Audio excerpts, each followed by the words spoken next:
Hi, I'm Lori Brown from Pondercast. Joshua, Ty, and I wanted to do something different, since everything is different and stressful. So this is it. Grounding Thoughts. We will put out 3 of these a week, and you'll find them on our website, and we will post them on all our Pondercast social sites as well as personal ones. And use these when you feel overwhelmed, when you have OD'd online, when you can't sleep, basically when you need to do some mortal uncoiling.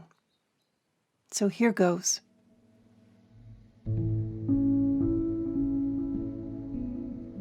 This whole COVID-19 experience feels like one giant trip on the sidewalk. You know, when you are walking along, thinking about whatever, looking everywhere but at your feet, and you suddenly hit an uneven bit in the concrete and it trips you up. And for a microsecond, you haven't a fucking clue what's going on in the world. The ground is not where it's supposed to be. For that brief second, you fall into the void of not knowing anything anymore. And it's amazing how that tiny situation can throw off your whole day. Well, dealing with all the changes this virus has wrought is like one giant slow motion trip on the sidewalk.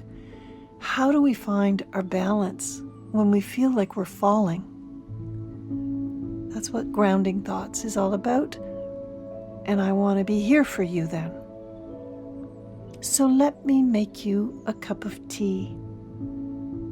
Everything is changing so fast, but this ritual of tea stays the same.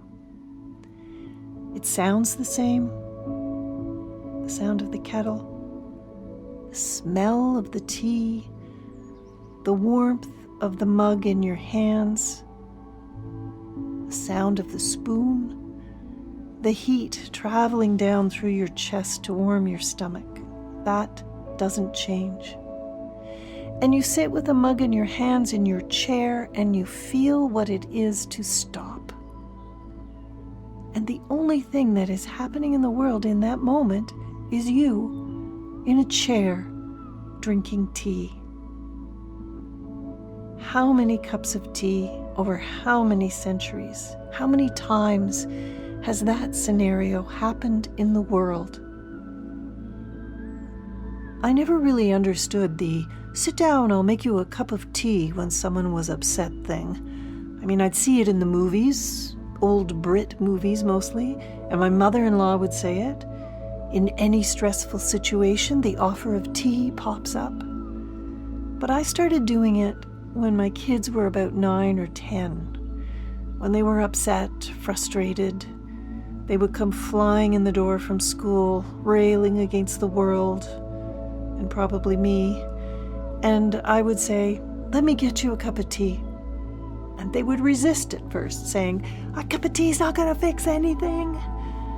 But then they'd sit and get served. And then we would talk. And they would drink their sweet tea. And the whole tone of the conversation would start to change. They talked, I listened, I asked questions. And then we could both start to feel the anxious energy in the room drain away, replaced by comfort, caring, listening, seeing the big picture again. If I was there with you, I would get up and make you a cup of tea.